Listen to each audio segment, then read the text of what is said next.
김종현의 스포츠.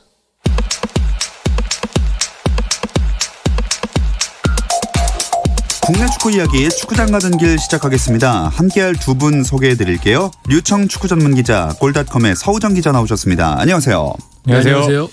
자, 우리 축구대표팀 벤투호가 동아시안컵 우승하면서 2019년 일정을 마쳤습니다. 일단 우승이라는 목표는 이루긴 했네요. 네, 10월과 11월 A매치 때 벤투호를 둘러싼 여론이 굉장히 안 좋은 상황에서 네. 이 동아시안컵 우승이 그 여론에 어떤 기름을 붓느냐 아니면 조금은 달랠 수 있느냐 이런 결정을 내릴 수 있는 대회였는데 일단 마지막에 한일전을 승리하고 끝내면서 2019년을 좀 안도하면서 일단은 네. 끝낼 수 있었던 것 같고요. 예, 또 새로운 평가대가 좀 이루어졌던 것 같습니다. 이 유럽파가 없었고 또 김승대 선수랑 김문환 선수가 부상으로 중도 하차를 했습니다. 이래저래 불안한 전력으로 대회를 치르기는 했지만 그래도 공격력 면에서는 조금 아쉽다는 생각도 들었어요. 일단 뭐 필드골로 넣은 골이 그 한일전에서 나온 그 황인범 선수의 골 예. 빼놓고는 없었었고요. 그리고 어쨌든 그 한 수 아래의 전력으로 평가받는 팀들과 그리고 일본도 사실상 22세 이하 선수들이 12명이나 되는 올림픽 대표에 가까운 팀이었는데도 압도는 했고 항상 얘기하듯이 점유율은 가져갔지만 날카로운 모습을 보이지 못했던 거에 대해서는 긍정하기 조금 어려울 것 같습니다. 진짜 세트피스가 뭐 정말 결과를 만들어내긴 했지만 필드골이 한 골밖에 없다는 건 어느 팀이든 간에 좀 문제 아닌가요? 저는 그런 건 있어요. 근데 골이라는 게 무슨 필드골과 세트피스를 구분을 해가지고 이게 가치 있고 가치 없고는 아니고 또 한편으로 돌려보면은 그동안은 세트피스에서의 어떤 날카로움도 좀 아쉬웠었는데 네. 이번 대회는 그런 부분도 충족시켜줬구나 이런 시선을 좀 달리 본다면 그렇게도 볼 수는 있는데 분명히 이번 대회를 앞두고 사실은 벤투호의 공격진들은 다 해외파로 꾸려진 상황이었거든요. 지난 1년 가까이. 거기서 뭐 김신욱 선수마저도 일단 배제되면서 역시 공격에는 어려움을 겪을 것으로 봤는데 찬스에 대비해서 이제 확실히 득점이 적었던 것 그리고 필드골이 아쉬웠던 건 문제지만은 한편으로는 또 세트피스에서 여러 의도적인 장면들을 많이 보여줬었어요. 예. 다 득점으로 연결된 건 아니었지만은 그런 부분은 또 긍정적으로 볼 수 있지 않나 싶습니다. 자, 뭐 그리고 이 얘기는 너무 많이 하긴 했는데 벤투 감독의 이 빌드업 축구에 대한 부정적인 의견은 뭐 우승을 했지만 여전한 것 같아요. 두 분은 어떻게 생각하세요? 저는 틀은 있는 거는 좋은 것 같아요. 근데 다만 그 벤투 감독이 계속 2022년 월드컵 본선에서 좋은 결과를 얻기 위해서 빌드업 축구 틀을 가져간다고 했는데 저는 오히려 이런 대회, 그러니까 동아시안컵 같은 대회에선 빌드업이 장점이 될 수 있지만 과연 우리보다 좋은 상대, 그러니까 우리가 어쩔 수 없이 점유율 싸움을 해도 뒤질 수밖에 없는 팀들을 상대로 빌드업 축구로 성과를 낼 수 있을까? 그런 부분에서 저는 이제 상대적으로 가야 되는데 벤투호는 이렇게 조금은 상대적으로 쉬운 대회든 아니면 브라질 같은 어려운 상대든 빌드업 자체에 집착하는 것 같은 모습은 좀 아쉽기도 합니다. 근데 다만 뭐 브라질을 상대로 인상적인 모습을 보였다고 하지만 월드컵에서도 그럴 수 있을까라고 했을 때는 저는 조금 의문이 드는 것도 사실입니다. 저는 그런 건 있어요. 이 빌드업 축구라는 프레임이 조금 어색한 건 있어요. 왜냐하면 빌드업 축구라는 게 있는 건가라는 생각이 들거든요. 빌드업이라는 건 축구에서 공격 플레이 전개를 만들어내는 그 과정을 말하는 거고 예. 그건 어느 팀이나 다 갖고 있어요. 스타일이 다를 뿐이거든요. 조금 더 길게 혹은 측면을 통해서 빠르게 가져가느냐 중앙에서 미드필더를 통해서 분명히 거쳐서 가느냐 이런 이제 시사 선택을 하는 문제인데 벤투 감독은 벤투 감독이 하는 빌드업은 이거야라는 그런 공통된 인식 없이 벤투 감독은 빌드업 축구만 고집하고 있어 집착하고 있어 이렇게 얘기한 거는 저는 비판의 프레임은 조금 잘못됐다고 보고요. 저도 아쉬웠던 거는 벤투 감독이 추구하는 그런 어떤 빌드업이 하나로 좀 고착화되어 있다는 것 그 부분을 우리가 많이 비판을 해야 된다고 생각을 하는데 그런 부분에서 약간 한일전은 조금 인상적이었습니다. 그 방식을 이전보다는 조금 더 직선적이고 측면을 통해서 많이 나가는 그런 상대를 분석하고 의식한 거에 대한 대안을 어느 정도는 제시를 해줬거든요. 그래서 한일전은 좀 긍정적으로 보는 시선들이 많은 것 같아요. 자, 이번 대회가 국제축구연맹 A매치 주간에 열린 게 아니었기 때문에 유럽파 선수들이 참가를 하지 못했습니다. 그래서 어쩔 수 없이 뭐 다양한 선수들이 뛰게 됐는데 어떤 선수들이 눈에 띄었나요? 저는 오히려 비판을 좀 많이 받았던 기존 주축 선수들이 왜 벤투 감독이 이 선수들을 뽑았는지에 대해서 증명을 한 대회가 아니었나 좀 싶습니다. 대회 MVP가 됐던 이 황인범 선수 골도 이제 가장 많이 넣었고 그리고 나상호 선수도 황인범 선수와 함께 도대체 나상호는 왜 뽑는 것이냐, 왜 선발로 나오는 것이냐 이런 이야기가 많았는데 나상호 선수도 왜 주전으로 뛸 수 있는가에 대해서 증명을 한 것 같고 뭐 김민재 선수야 대표팀의 뭐 소속팀을 제외하면 왜 중국에 갔냐라는 비판을 제외하면 대표팀에 단단했는데 이번에 좀 단단했던 것 같고요. 그리고 뭐 한 선수도 더 언급하자면 이영재 선수가 상당히 창의적이고 잘한다는 얘기가 있었는데 과연 대표팀에서 통할 것인가 이런 좀 물음은 있었는데 이영재 선수가 물론 시간은 그렇게 길지 않았지만 보여준 모습을 보면 앞으로 쓰임이 있을 수 있겠다 이런 생각도 좀 해보게 됐습니다. 네, 이렇게 새로운 선수들을 많이 시험해 봤다는 점에서는 의미가 있었던 대회입니다. 한일전 전술도 말씀하신 대로 그렇고 새로운 선수들을 시험해 봤다는 점에서 벤투 감독의 머릿속에 이런저런 플랜 B라고 할까요? 새로운 전략들이 세워졌을까요? 저는 그 폭이 크지는 않을 거라고 생각합니다. 벤투 감독의 문제점으로 이제 많이 평가받는 것 중에 하나가 왜 계속 선수를 이제 그 선수를 쓰느냐의 문제고 실제로 이번 대회 끝나고 나서도 벤투 감독이 뭐 동아시안컵 우승을 했다고 크게 감아받는 그런 모습보다는 냉정하게 월드컵 예선하고 동아시안컵 분명히 다른 대회다라는 얘기를 했었거든요. 그래서 제가 봐도 이번에 많은 선수가 테스트를 했지만 실제로 벤투 감독 눈에 크게 들어왔을 선수는 뭐 이영재 선수나 혹은 이제 기존의 대표팀에 왔지만 많은 기회를 부여받지 못했던 뭐 김태환 선수나 이런 선수들이지 완전히 새로운 선수들이 되고 다음 대표팀에 선발될 거다 이렇게 생각되지는 않고요. 벤투 감독도 분명히 다시 주축 선수들을 부를 것이고 또 한편으로 본다면 수비 같은 경우에는 역시 주축 선수들이 중심이 되어야 이렇게 탄탄하구나라는 거를 벤투 감독도 또 지켜본 사람들도 모두가 느꼈기 때문에 제가 볼 때는 플랜 B 분명히 여러 옵션들은 추가했지만은 크게 확 바뀌진 않을 것 같습니다.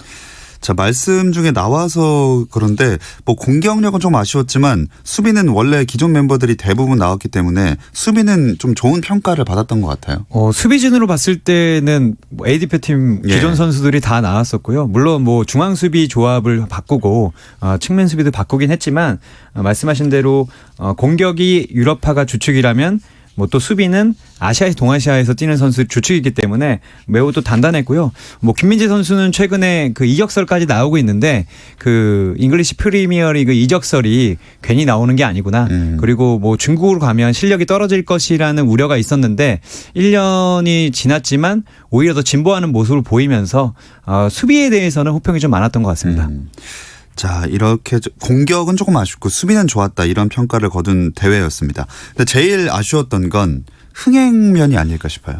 네, 마지막 이제 한일전 때 3만에 거의 육박한 이제 대관중에 와서 겨우 체면치레를 했지 나머지 경기들은 뭐 1,000명대, 1,000명도 못 미치고 주말인데도 뭐 7,000명대 이렇게 왔는데 사실은 좀 많이 예상됐던 부분인 것 같아요.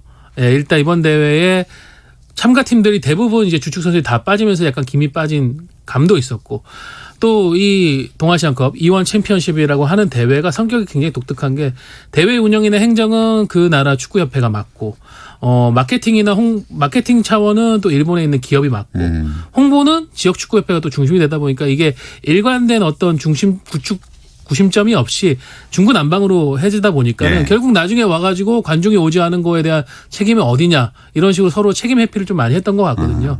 마지막에 겨우 불은 끄긴 했는데 이런 부분은 대한축구협회 좀 반성해야 될 부분인 것 같습니다. 지역축구협회가 아무리 뭐 그 유치했으니까 홍보 책임을 진다고 하지만은 대한축구협회 어느 정도 리더 역할은 해줬었어야 됐거든요.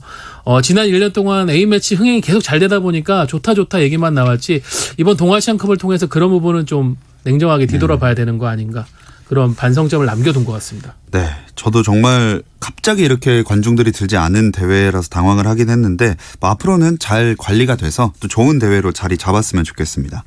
이번 대회에서 또 관심을 모았던 것 중에 하나가 중국과 홍콩의 대결이었죠. 그 마지막 날 그 오후에 중국과 홍콩의 경기를 하고 저녁에는 한국과 일본의 경기를 해서 부산이 갑자기 뭐 아시아의 활고가 되는 거 아니냐 뭐 이런 얘기 나왔는데 지금 홍콩 시위가 6개월째 이어지고 있고 이제 선거를 한 뒤에도 지금 중국에서 계속 강경 발언을 하고 있거든요. 그래서 뭐 경찰력도 이날 경기에 상당히 많이 들어갔고 결국 국가 연주도 한 번밖에 안 하게 됐어요. 어쨌든 이제 중국이 홍콩을 이제 돌려받았기 때문에 일국 양제라는 것으로 뭐 해서 국가 연주도 한 번밖에 안 했는데 뭐 많이 두려워했지만 폭력 사태나 아니면 무슨 시위가 나진 않았습니다. 다만 이 홍콩 그 서포터들이 홍콩을 지지하는 분들이 중국 국가가 나올 때 이 뒤로 돌아서서 국가를 듣지 않겠다라는 정도의 모습은 뭐 사진에도 찍히고 영상에도 찍혀서 그 부분은 화제가 됐습니다. 네. 뭐 흥행은 크게 성공하지 못했지만 그래도 큰 불상사는 일어나지 않았던 대회가 아니었나 생각을 해봅니다. 남자 대표팀 얘기를 해봤는데요. 여자 대표팀은 정말 확실히 달라졌다는 긍정적인 평가를 받았던 그런 기간이었습니다. 콜린 벨 감독의 여자 대표팀 이야기는 잠시 쉬었다 와서 나눠볼게요.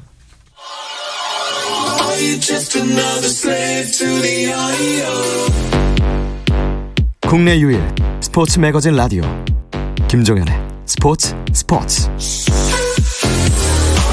금요일 밤의 축구 이야기 축구장 가던 길 듣고 계십니다. 골닷컴의 서우정 기자, 류청 축구 전문 기자와 함께하고 있습니다. 자, 여자 축구대표팀 얘기해 볼게요. 벨 감독의 지도력이 굉장히 빠르게 효과를 발휘하고 있다는 평가가 나오네요.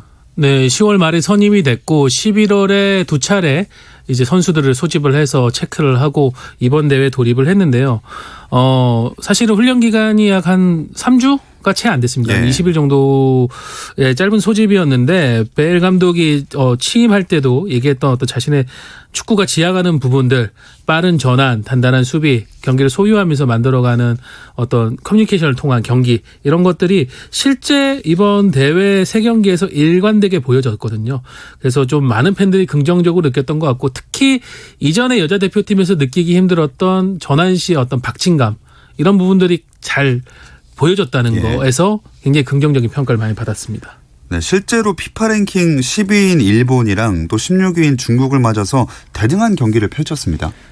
일단 중국은 예전에는 우리보다 훨씬 잘했지만 지금은 이제 거의 비슷한 상황이고 일본은 여전히 뭐 세계에서도 거의 뭐 4위권 안에 드는 팀인데 일단 중국과는 비겼고 일본에겐 0대1로 졌지만 경기력 자체가 서구정 기자가 얘기한 대로 상당히 좀 흥미로웠던 것 같아요.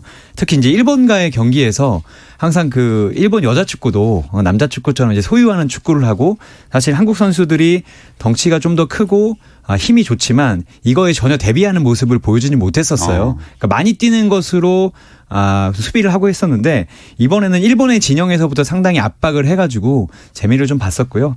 다만 이제 페널티킥을 내주면서 지긴 했지만 경기력 자체는 좀 좋았던 것 같습니다.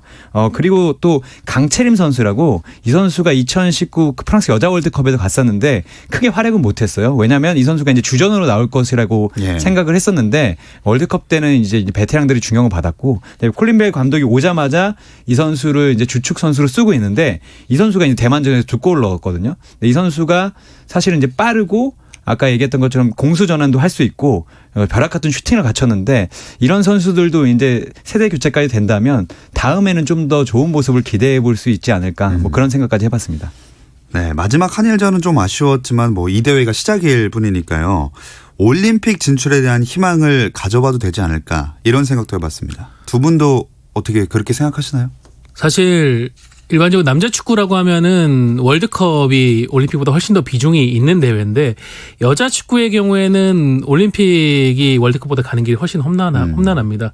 월드컵 같은 경우는 참가국 수도 어느 정도 많고 아시아에 배당되는 티켓도 있기 때문에 한국이 최근 2차례 연속 출전했고 총 3회 나왔지만은 올림픽은 정작 지금까지 한 번도 못 나갔어요.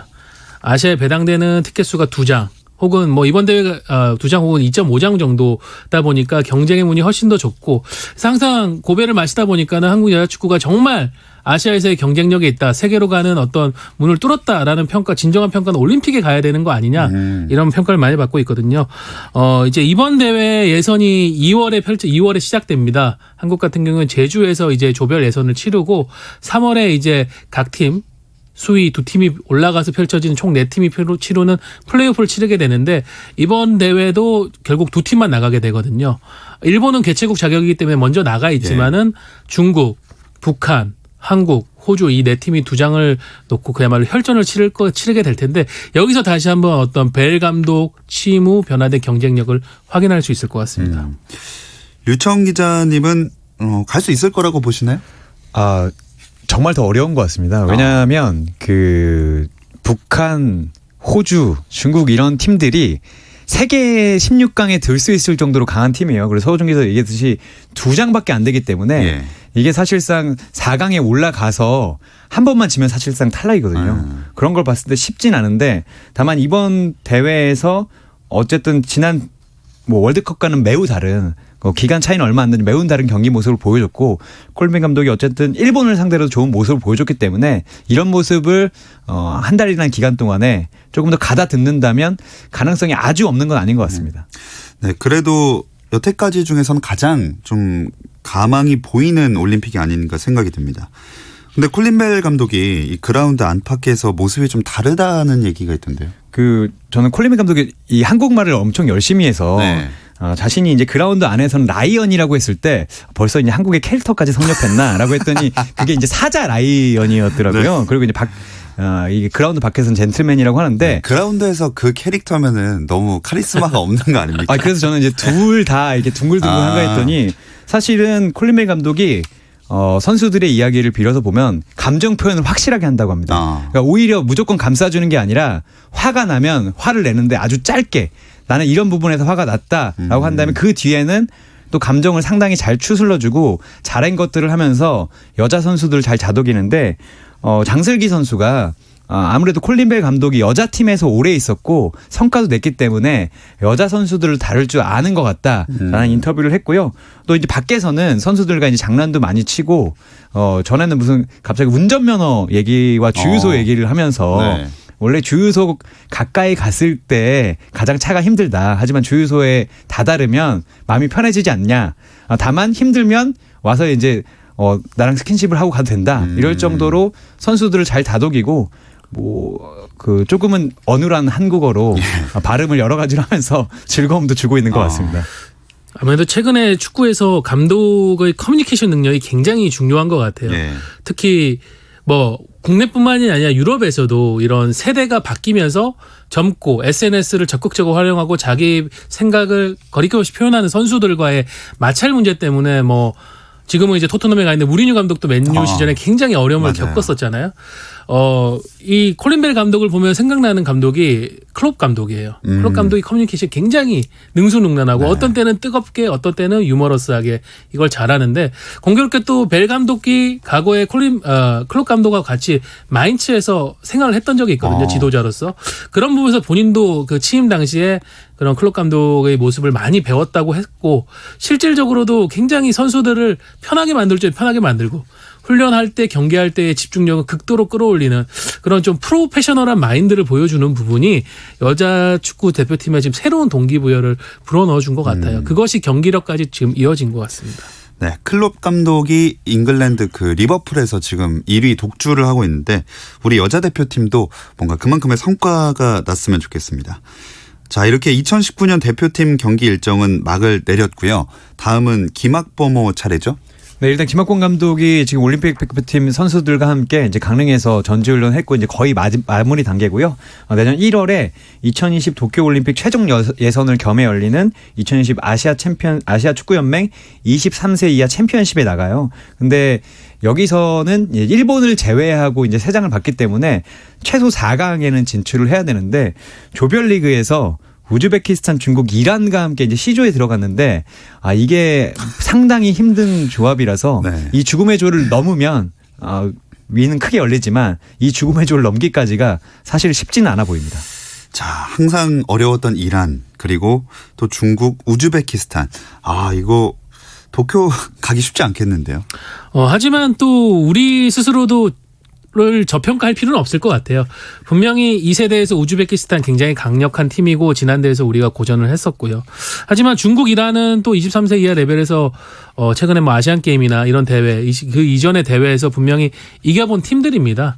그래서 김학범 감독이 지금 이 세대에 좋은 자원들이 많은데 어떤 조합들을 최적으로 이끌어낼 것인가 이걸 지금 강릉에서 고민을 하고 있고 뭐 자신감을 갖고 덤빈다고 하면은 분명히 조별리그부터 어려운 일은 발생하지 않을 거라고 저는 김학범 감독이니까 네. 믿거든요. 워낙 철두철미하게 준비를 하는 지도자이기 때문에 그래서 한번 흥미롭게 또 1월에 축구에 빠져들 수 있을 것 같습니다. 자, 그리고 23세 이하 대표팀이 한 팀이 더 지금 우리나라에 있습니다. 박항서 감독의 베트남 23세 이하 대표팀이 우리나라 와 있죠? 네, 박항서 감독 베트남 대표팀이 김해공항을 통해서 입국을 했고요. 사실 저는 그 영상과 사진을 보면서 네. 베트남 분들이 너무 많이 나와 있어서 베트남이 아닌가라는 생각도 했는데 지금 통영에서 전지훈련을 하고 있고요. 어제는 이제 박항서 감독의 고향이었던 산청을 방문해서 즐거운 시간도 보냈던 것 같습니다.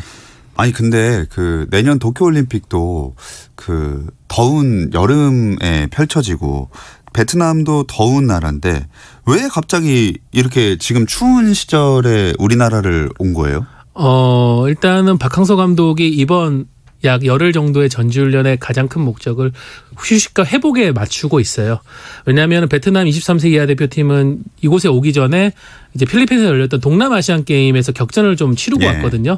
거기서도 이제 금메달이라는 목표가 있었기 때문에 선수들이 많은 힘을 짜냈는데 그걸 좀 여기서 회복을 하고 무엇보다 사실은 베트남의 어떤 관심이나 이런 미디어의 취재 열기도 한국보다 훨씬 더 뜨겁거든요. 아, 그렇겠죠. 그런 포커스에서 조금은 떨어져서 선수들이 타국에서 마음 편하게 좀 휴식을 취하고 할 수 있고 또 통영 같은 경우에는 박항서 감독이 과거에 K리그 팀들을 맡았을 때도 자주 전지훈련을 갔던 곳이라 잘 알고 있거든요.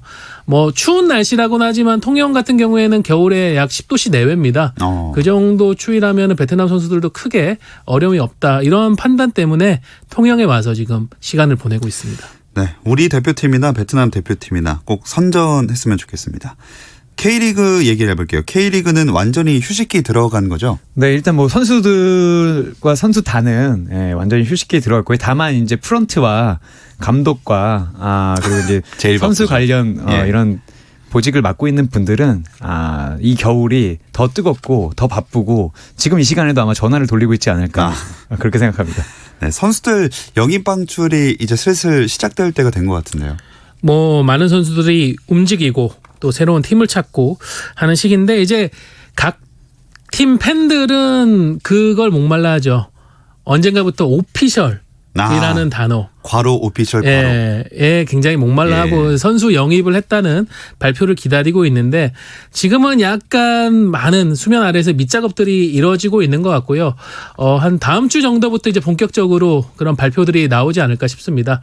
또 FA 선수들 같은 경우에는 이제 1월 1일이 시작되면은 러시가 시작될 것이고 각 팀들이 이르면 이번 달 말 그리고 늦어도 1월 한 10일 전에는 전지훈련을 출발하는데 대부분 팀들이 이제 그 전에 선수 구성 어느 정도 마무리하고 싶어 하거든요. 그래서 이 짧은 약 한 20일 가량의 시간 동안에 정말 팬들이 기다리고 있는 그런 오피셜들이 쏟아질 것 같습니다.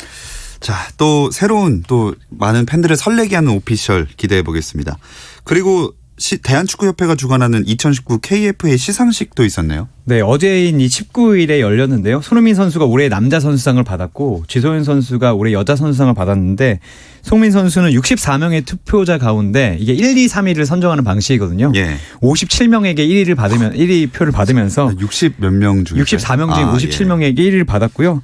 그래서 이제 2위를 차지한 발렌시아 이강인 선수, 3위를 차지한 김보경 선수와는 점수 차이가 아주 크게 나는 1위를 차지했습니다. 이 네 번째라면서요? 네, 손흥민 선수가 벌써 네 번째 수상인데 하지만 또 지소연 선수도 올라가 지소연 선수 5번째입니다. 더 많군요. 두 선수가 그야말로 2010년대 한국 축구에서 가장 독보적인 선수라는 것을 이번 수상으로 확인을 시켜줬고요. 뭐 손흥민 선수 같은 경우에는 국가대표와 소속팀을 가리지 않고 너무 뛰어난 활약을 해서 저도 이 표를 줬습니다. 그렇군요. 또 투표를 행사한 분이 여기 계셨습니다. 자, 어쨌든 축구장 가는 길은 여기서 마무리를 하겠습니다. 류청 축구 전문 기자, 골닷컴의 서우정 기자, 고맙습니다. 감사합니다. 자, 주말엔 9시 20분부터 함께 하실 수 있습니다. 김종현의 스포츠.